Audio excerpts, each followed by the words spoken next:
Abra sua Bíblia em Josué capítulo 7. Josué capítulo 7. Esse texto, com toda certeza, você leu ontem, porque era a indicação lá no boletim para você ler. E eu estava lendo e fiquei assim, mais uma vez, pressionado com essa passagem das Escrituras. Eu estou lendo uma Bíblia comentada também por um famoso teólogo americano, John MacArthur Jr. Também fui rebuscar alguns comentários sobre esse texto. E quantas lições nós podemos tirar aqui dessa passagem das Escrituras? Eu acredito toda vez que você lê esse texto aqui, você fica também pensativo na seriedade com que Deus trata o pecado. Lendo o Pentateuco, nós terminamos sexta-feira a leitura do Pentateuco. Em especial, Deuteronômio, que vai repetir como o Senhor trata tão seriamente a questão do pecado. Certamente o Pentateuco, eu imagino que era uma das partes das Escrituras que mais impactaram a vida daqueles cristãos do século XVI, denominados puritanos. Eles tinham uma apreciação por Levítico que eu não consigo ter, mas sei da grande importância que essa parte das Escrituras tem, apesar de ser de difícil compreensão. Então, meus irmãos, aqui em Josué, a coisa fica ainda mais clara, o modo radical com que Deus trata a questão do pecado no meio do seu povo. Imaginando se Deus faria assim, nesse contexto da nova aliança, se ele fosse fazer, embora nós temos um exemplo nessa dispensação do caso de Ananias e Safira. Então, pelo menos aprendamos o quanto é tão séria essa questão, de como Deus trata a questão do pecado. Vou ler alguns versículos, não vamos ler todo o capítulo, até porque nosso tempo aqui é limitado. Josué capítulo 7. Prevaricaram os filhos de Israel nas coisas condenadas, porque Acã, filho de Carmi, filho de Zabdi, filho de Zera, da tribo de Judá, tomou das coisas condenadas. A ira do Senhor se acendeu contra os filhos de Israel. Enviando, pois, Josué de Jericó alguns homens a Ai, que está junto a Bet-Aven, ao oriente de Betel, falou-lhes dizendo: subi e espiai a terra. Subiram, pois, aqueles homens e espiaram Ai, e voltaram a Josué e lhe disseram: não suba todo o povo, subam uns 2 ou 3 mil a ferir Ai. Não fatigueis ali todo o povo, porque são poucos os inimigos.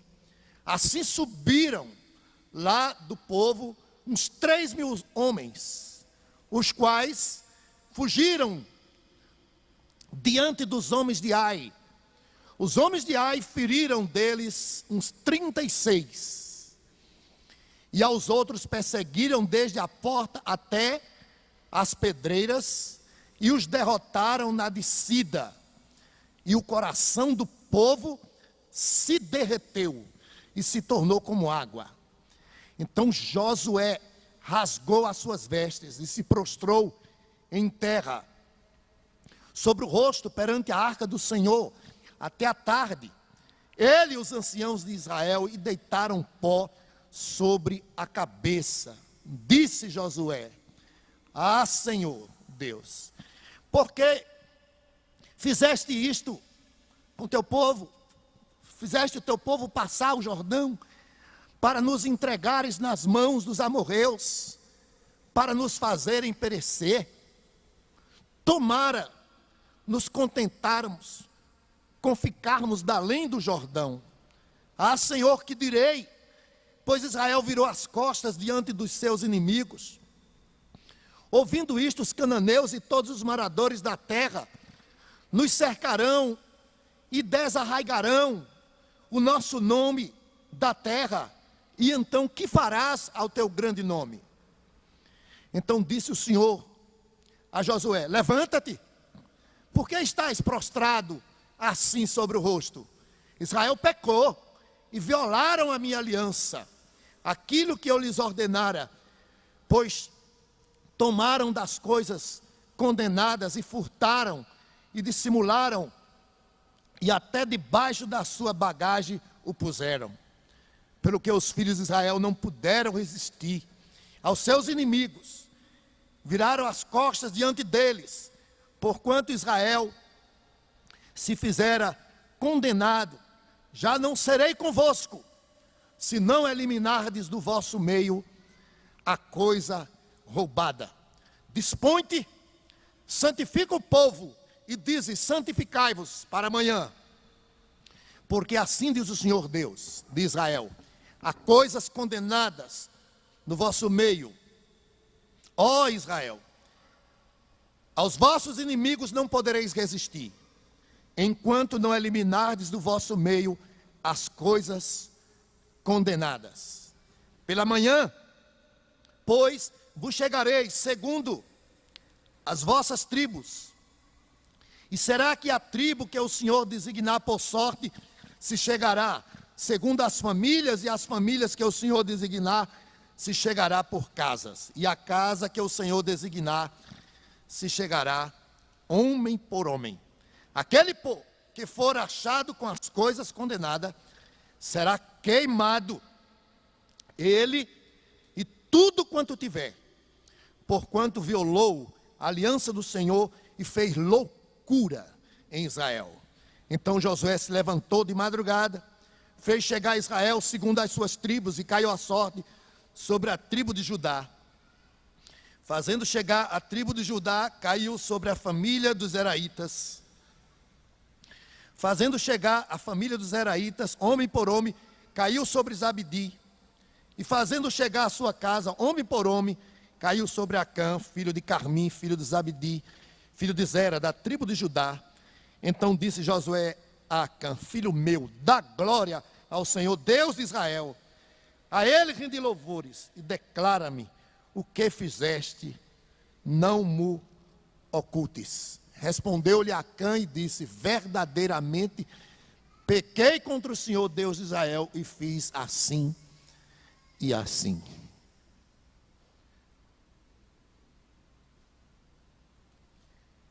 Amados irmãos, o apóstolo Paulo, na sua carta aos Coríntios, no capítulo 10, ele diz que as coisas que aconteceram com o povo de Deus, em especial nesse período aqui, da peregrinação para a conquista da federação de Israel, a terra de Canaã, ele falou que nós devíamos olhar para aquilo, para que aprendêssemos, para não cairmos no mesmo erro, ou nos mesmos erros que eles caíram, sobretudo sendo murmuradores contra o Senhor.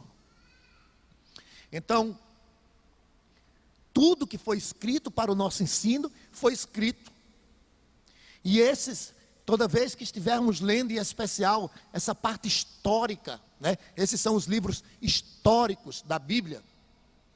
Há lições importantíssimas para as nossas vidas. Eu dizia quinta-feira que esse é um dos personagens que eu mais admiro no Antigo Testamento, Josué. E trago na memória de criança as histórias que ouvi acerca dele. Posso me lembrar do sotaque da professora, seu modo de falar, usando as figuras no flanelógrafo. E eu ficava na expectativa de ver a imagem de Josué. Ele era vestido como um guerreiro. Ele era realmente um capitão de exército. Ele substituiu Moisés e foi um homem extraordinário. E Deus era com ele. Você olha como termina o capítulo 6. Tudo, o capítulo 6 de Josué, diz assim: assim era o Senhor com Josué, e corria a sua fama por toda parte. Então, Deus abençoava, isso é após a conquista da cidade de Jericó. E ele, que era uma cidade muito fortalecida. E a fama de Josué começou a crescer. E o sucesso era que Deus era com ele. E assim termina o capítulo 6. Mas quando você vira para o capítulo 7, você vai ver um Josué humilhado. Um Josué raspando a cabeça. Quebrantado. Arrasado. Desanimado. A vida do Filho de Deus, seja ele líder ou não, ela não é sempre nos altos, nem sempre você vai estar por cima. Vai chegar momento que você vai estar por cima, mas vai ter momento em que você vai estar realmente passando por vales. Lembremos da figura de Elias, um homem que tinha uma vida tão santa, um homem tão extraordinário, que foi comparado ao Senhor Jesus Cristo. Lá nas páginas do Novo Testamento, alguns vão chegar a dizer isso.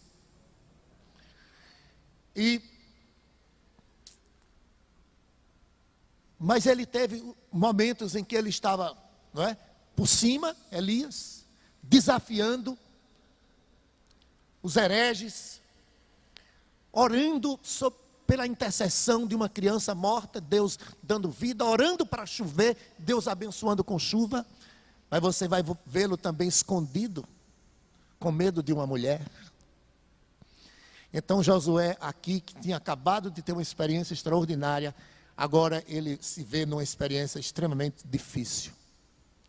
E todos sabemos a causa disso. E era necessário que Josué procurasse saber. Nem sempre, note bem, nem sempre a causa de nós estarmos desanimados, de nós estarmos enfraquecidos, com sentimentos de derrota, não há uma única causa que possamos dizer, é o pecado. Neste caso era, não o pecado próprio de Josué, mas havia pecado no meio do povo de Deus. Embora não seja, a maior causa das nossas dificuldades são os nossos pecados mesmo. Não se pode generalizar todo o sofrimento que passarmos, dizermos que é por causa de infidelidade, de pecado, mas na grande maioria das vezes, sim, é o pecado que está por trás disso. E no caso aqui, o pecado de Acã. E o pecado de uma pessoa só pode causar um estrago muito grande. Foi o que aconteceu com o povo de Deus. O Senhor disse, olha, Israel pecou. Não simplesmente colocou apenas a questão de Acã. Mas Acã fazia parte de um povo. Então, nós somos membros do corpo de Cristo. E quando um membro do corpo falta, nós sofremos por conta disso. Falta, entenda aqui, não é ausência, né? Até porque hoje nós temos várias pessoas ausentes. Várias pessoas me ligaram justificando a sua ausência, outros não. Mas, entenda, somos todos membros de um corpo, e o que acontece com um vai refletir em toda a membresia da igreja. E no caso aqui, o pecado foi uma espécie de maldição no meio do povo de Deus. Um só pecou. Lembremos que por um pecado só, entrou o pecado aonde? No mundo. Veja, contaminou a terra toda. Por causa do pecado de Davi, lembremos, foi o pecado de ter feito um recenseamento. Por trás disso estava soberba, vaidade e orgulho. Sabe o que aconteceu? Deus matou 70 mil pessoas por causa do erro de um homem só. Por causa do pecado de Jonas, quase um navio lotado de pessoas ia afundar. Na carta aos Hebreus, quando está tratando de disciplina, abra lá no capítulo 12. Hebreus, capítulo 12. Veja o que diz o verso 14 e 15.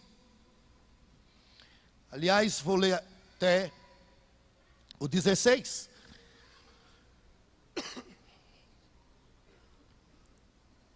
Segui a paz com todos, e a santificação sem a qual ninguém verá o Senhor, atentando diligentemente, porque ninguém seja faltoso, separando-se da graça de Deus, nem haja alguma raiz de amargura, que brotando vos perturbe, e por meio dela muitos sejam contaminados. Nem haja algum impuro ou profano, como foi Esaú, o qual por um repasto vendeu o seu direito de primogenitura. O verso 15, meus irmãos, conclui dizendo que por meio dela, da raiz de amargura de qualquer uma pessoa, muitos sejam contaminados. Então, veja a consequência terrível que uma pessoa pode trazer para o seu contexto de igreja, para o seu contexto de família. Devemos, portanto, atentar para a nossa condição espiritual, pedindo a Deus que sonde os nossos corações para ver o que existe em nossas vidas. E o que aconteceu, voltando a Josué, capítulo 7, a palavra do Senhor fala de Acã, no versículo 1, prevaricaram os filhos de Israel nas coisas condenadas, porque Acã, filho de Carmi, filho de Zabdi, filho de Zera, da tribo de Judá, tomou das coisas condenadas, e a ira do Senhor se acendeu contra os filhos de Israel. Deus é um Deus santo, é um Deus zeloso, tinha dado ordens específicas, mas Acã decidiu por desobedecer essas ordens do Senhor. E eles foram lutar contra a cidade de Ai, uma cidade pequena, não fortificada como Jericó. E eles estavam, de uma certa forma, tão alegres, tão exaltados, se incharam, ficaram vaidosos, orgulhosos, e imaginaram que seria fácil o combate, nem falaram em Deus para ganhar aquela batalha. Não, 2, 3 mil aí é suficiente para a gente derrotar aquela cidade. Tamanha foi a surpresa deles quando saíram de lá humilhados. 36 foram mortos e voltaram derrotados. E Josué, quando viu essa situação, caiu por terra. O que ele fez foi semelhante ao que Eva, a nossa primeira mãe, fez. Veja só, ele vai confessar o pecado. Versículo 21. Quando vi entre os despojos uma boa capa babilônica e 200 ciclos de prata, e uma barra de ouro de peso de 50 ciclos, cobicei-os e tomei-os. E eis que estão escondidos na terra, no meio da minha tenda, e a prata por baixo. Diz o texto, irmãos, aí, quando vi. Depois que ele viu, diz o verso mais adiante, que ele cobiçou. E depois que ele cobiçou, está vendo aí o que diz? Tomei-os. Vi, cobicei e tomei. Tiago, falando acerca do pecado, no capítulo 1, é bastante conhecido essa expressão dele, acerca do pecado. Tiago, capítulo 1. Veja o que ele diz no versículo 13. Ninguém ao ser tentado, diga sou tentado por Deus, porque Deus não pode ser tentado pelo mal, e Ele mesmo a ninguém tenta. Ao contrário, cada um é tentado pela sua própria cobiça, quando esta o atrai e seduz.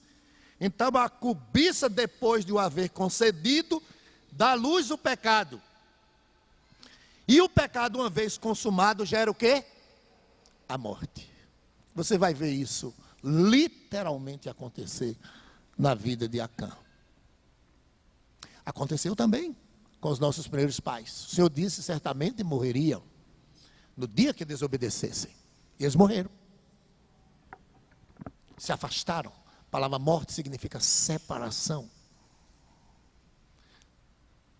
Foram destituídos da glória de Deus. E com ele toda a raça humana. Com eles. Então aqui, voltando a Josué, no capítulo 7, ele desobedeceu e ele faz a sua confissão. E por conta do seu pecado, o exército todo é derrotado. E isso trouxe um desânimo terrível na vida de Josué, que era um símbolo de coragem. Mas aqui ele se vê desanimado, você vai ver isso a partir do versículo 6. Ah, Senhor! E ele vai, de uma certa forma, meus irmãos, não há um homem perfeito que não peque. Ele vai agir como os filhos de Israel agiram quando estava saindo ali do Egito. Desde o capítulo 14 de Êxodo, e a gente vai ver isso várias vezes. O povo diz, bom seria se a gente tivesse ficado lá no Egito. Ele não chega a dizer o Egito aqui, mas da além do Jordão, antes. E veja aí, no capítulo 6, disse Josué, não é? no capítulo 7, versículo 7, Senhor Deus, que fizeste este povo passar do Jordão, para entregar nas mãos dos amorreus, para fazer perecer? Tomara nos contentássemos de ficar da além do Jordão. Ah, Senhor, que direi? Os inimigos vão ficar sabendo disso. Mas, sobretudo, meus irmãos, ele estava vendo a glória de Deus. Como Moisés, muitas vezes, como se estivesse reclamando com Deus. Mas o que Moisés tinha em mente, preservar, era o zelo pela glória do Senhor. O que é que os inimigos vão dizer do Senhor? Então, aqui, no versículo 9, ouvindo isto, os cananeus e todos os moradores da terra nos cercarão e desarraigarão o nosso nome da terra. Então, que farás ao teu grande nome? Era uma oração, sobretudo, para a glória de Deus. E o Senhor disse, o que é que você está fazendo? Está orando? Tem tempo para orar e tem tempo para agir. Tem pecado aí no meio. A oração é fundamental. E ela tem o seu lugar e é prioridade. Mas há momentos em que temos que agir até pela clareza das situações. Tinha pecado, o Senhor tinha dado uma ordenança. Josué não procurou indagar a razão disso. Por ser ele, naquele momento, o mais íntimo do Senhor, era dessa forma que deveria fazer. O que será que está acontecendo? Deveria desconfiar. Todos nós devemos nos preocupar com nossa igreja. Qual a razão da falta da prosperidade? Não pensa prosperidade, essas heresias da televisão, não. Mas uma igreja crescendo conforme a vontade de Deus. Todos nós devemos indagar. O que será que está acontecendo? Então, ele não faz isso. Agora, colocando isso para todos nós em várias áreas da nossa vida. Na família, o que é que está errado? Às vezes você está sabendo que está errado. Sua maneira de agir com seu marido, sua maneira de agir com sua esposa, sua maneira de agir com seus filhos, sua maneira de agir com seus pais. É ficar orando, Senhor, abençoa a minha família, tal. Não sabe o que está fazendo de errado. No seu trabalho, abençoa o meu trabalho, não sei o que, tal. As coisas dando errado. Você não sabe o que está errado, não. Tem que agir, não é simplesmente a questão da oração. Na igreja, da mesma forma. Em todos os seus relacionamentos. A moça que sabe que Deus não quer que ela se envolva com um relacionamento com um infiel, seja ele da igreja ou fora dela. Senhor, abençoa a minha vida sentimental. E seja lá o homem, a moça, o rapaz, seja lá quem for. Tem coisas que já estão claras. O que é que tu está fazendo, Josué? Levanta, tem pecado aí no meio do povo. Então, meus irmãos, o Senhor mandou que ele santificasse o povo. Que amanhã ia ser revelado. Naquela noite, deve ter sido uma noite terrível para Acã. Como será que ele passou aquela noite? Sabendo que no outro dia o dedo de Deus ia apontar. E é o que aconteceu. A Bíblia não diz o modo, né? Foi apontando, foi apontando, foi apontando, foi apontando, não sei de que forma. Até que chegou lá no responsável. Por quê? Porque de todos estava escondido, mas não estava escondido de Deus. Então, ele é denunciado como culpado daquilo. E toda a casa dele, mulher, filhos, tudo que tinha, foram todos queimados. Postas pedras em cima para que ficasse da memória. Esse é o Deus da Bíblia, é o Deus do Antigo Testamento e é o Deus do Novo Testamento também. Ananias e Safira sofreram a ira de Deus por causa da infidelidade e da desobediência. Mas a Bíblia diz que quando isso aconteceu, houve temor da parte de Deus em relação aos demais. E Deus abençoou. E a igreja se multiplicou. Israel conseguiu vencer Ai. Depois que foi manifestada a causa da derrota e foi extirpada do meio do povo de Deus. De modo duro. E isso tem tanto a nos ensinar, meus irmãos. Que nós não durmamos com pecados em nossos corações.